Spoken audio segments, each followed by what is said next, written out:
Tenemos con nosotros, ya lo decíamos, Karina Galvez y Roberto Guerra, dos amigos cubanos, están aquí pasando un tiempo.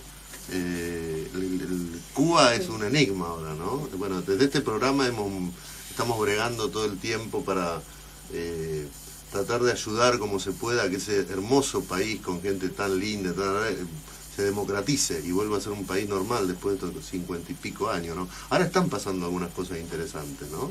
¿Roberto? Sí, pero escuché en los últimos minutos del anterior, era un economista, ¿no? Sí. Que describía la situación y lo que él describía sobre la situación en Argentina y diferentes países es la misma de lo que está pasando en Cuba. Ahora que el 17 de diciembre han iniciado conversaciones Estados Unidos y Cuba para el levantamiento de una serie de sanciones sobre el embargo, se espera que cambien algunas cosas.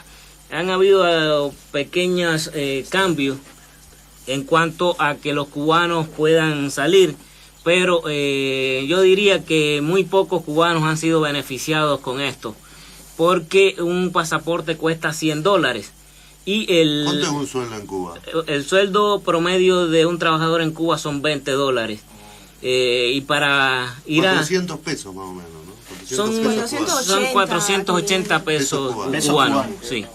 Y entonces para ir a Miami, que es donde los cubanos tenemos mayor cantidad de familiares, un boleto cuesta más de $500. ¿Cuánto tendría que ahorrar un trabajador cubano para poderse comprar un pasaporte e ir a Miami a visitar su familia? Es muy bajo los cubanos que han sido beneficiados en eso. ¿Y cuántos cubanos tienen familia en Miami, no? Que tienen bueno, allá... más de 3.000 cubanos se han exiliado en diferentes partes del mundo. 3 millones. Sí, 3 millones. Y en Miami serían como unos 2 millones y pico los que hay, porque hay cubanos en todas partes del mundo.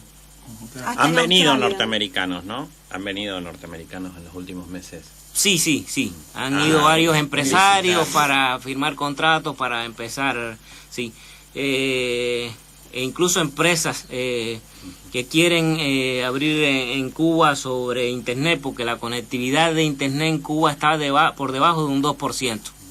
Sí, o sea que los cubanos no tienen Internet en su casa, al no ser algunos directores y trabajadores de empresas estatales que tienen acceso a un Internet muy limitado. Allá no hay ancho de banda, todo es controlado por el Estado. Y vos podés ir, bueno, hay embajadas que abren las puertas, digamos, de sus puertas para que la gente pueda ir a usar la computadora o poder ir a cosas como cibercafé, por ejemplo, ¿no? Sí. ¿Y cuánto cuesta la hora en Internet? La hora de Internet en los hoteles, que hace unos 4 años fue que se permitió que los cubanos pudieran ir a esos hoteles, cuesta $10.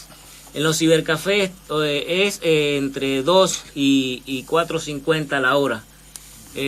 Pero claro, con el salario que cobra un trabajador es muy difícil. Y la conexión es mala en esos cibercafés. Nosotros, para actualizar nuestros sitios que hemos creado en Internet, gracias a las embajadas de la República Checa, de Holanda, de Suecia y la sección de intereses de los Estados Unidos, que habilitaron oficinas con 5 o 6 computadoras, es que podemos actualizar nuestro sitio, comunicarnos con el mundo, porque si fuera por poder ir a los hoteles, a los cibercafés, sería imposible de pagar, ¿no? Sí. ¿Cómo el gobierno les manifestó, obviamente no tienen acceso a la prensa libre, pero cómo les manifestó a los cubanos este acercamiento con el gobierno de Estados Unidos, al que obviamente tildó de demonio durante todos estos años, y ahora le dice, bueno, a ver, quizás no eran tan malos, quizás estamos hablando, quizás nos podemos entender de alguna manera? ¿Cómo eso le llega al cubano? Bueno, el 17 de diciembre Raúl Castro pronunció un pequeño discurso, a la vez que Obama también lo hacía en Estados Unidos, en la que anunciaban las relaciones que iban a iniciar Estados Unidos con Cuba. Yo me encontraba ese día en la calle haciendo entrevistas y me tomó por sorpresa.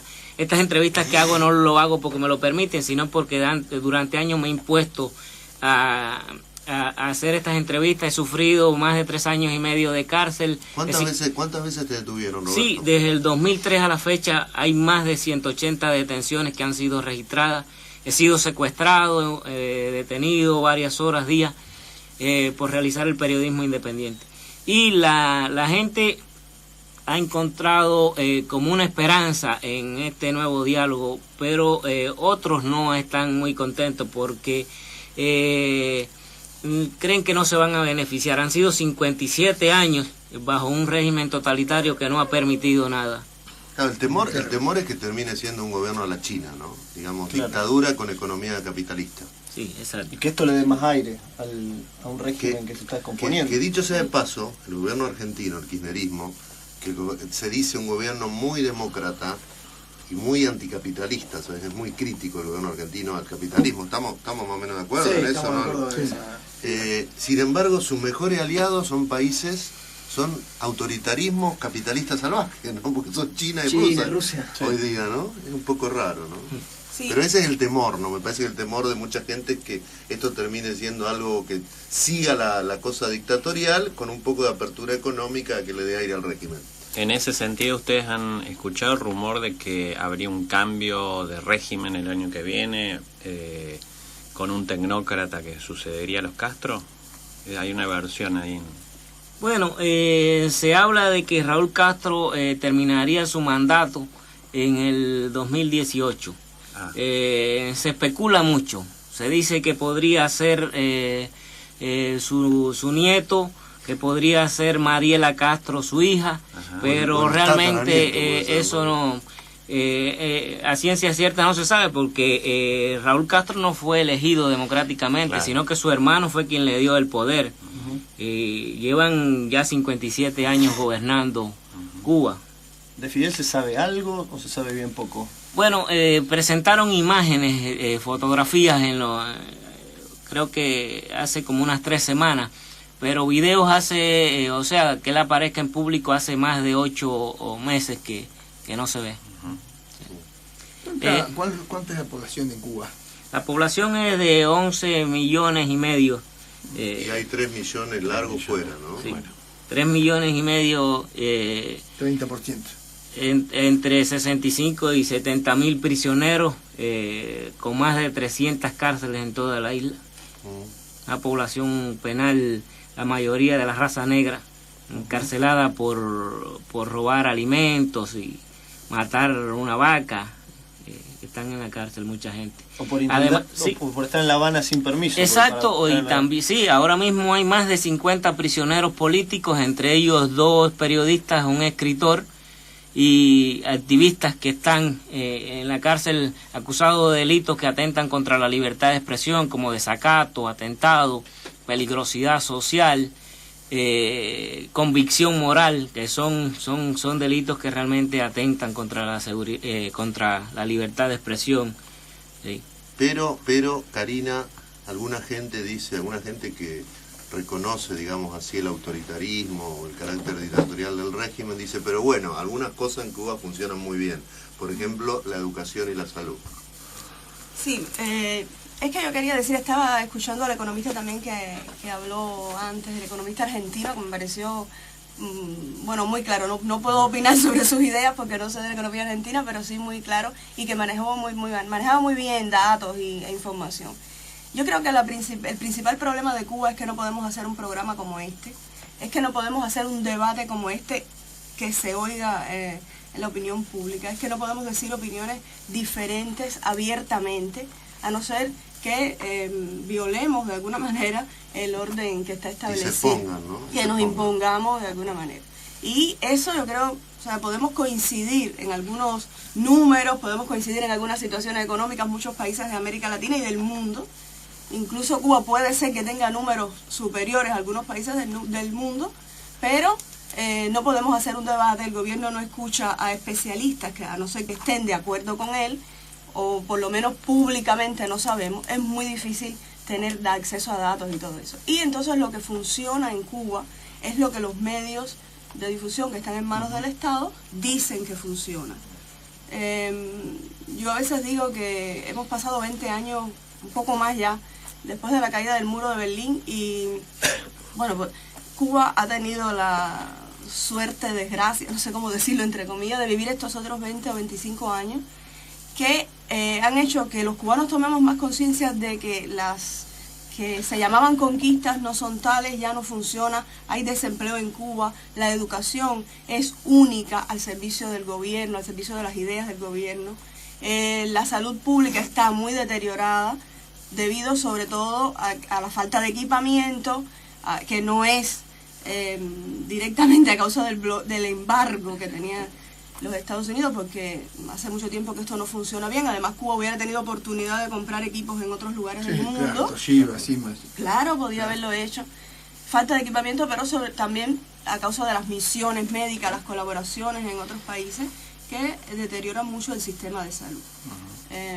Y claro, algo que Roberto no me perdonará si no digo, con un salario de $20 mensuales, es muy difícil también decir que están ofreciendo una salud pública o una educación gratuita para los trabajadores, ¿no? Estamos pagando eso bien y con creces, no hay nada gratuito ni nada que funcione, pero se gasta mucho dinero en propaganda.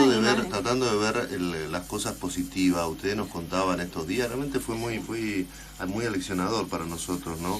Que se está generando como muchos emprendimientos privados, ¿no? Como hay mucha gente que de a poquito se va volviendo emprendedora, está armando, no sé si llamarle un negocio, pero por lo menos alguna actividad individual que ya va tomando cuerpo. Sí, como acá cuando cualquier cubano llega a la Argentina y ve la cantidad de pequeños negocios que hay, en Cuba en el 2010 cuando Raúl Castro decidió permitir el trabajo por cuenta propia, había un florecimiento enorme de los trabajos por cuenta propia. Pero ¿qué sucedió con esto y sucede actualmente? Que estos pequeños negocios, los dueños empezaron a generar independencia del Estado, como hasta el 2010 el Estado fue la única fuente empleadora y manipulaba y manipula al personal.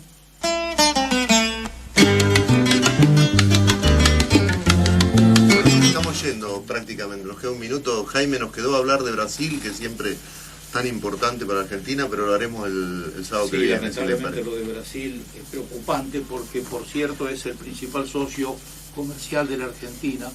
Está atravesando un momento muy difícil, no solo en lo económico, en lo social, hasta en lo político. Hasta en lo futbolístico. Ya, bueno, eso nos pondría contentos. Bueno, gracias Karina, gracias Roberto. Queda de todas maneras una lucecita de esperanza, ¿no? Con que todo este proceso. Sí, estamos viviendo momentos de esperanza, yo creo. Ojalá buenas. La verdad que yo tuve la suerte de estar 3 veces en Cuba.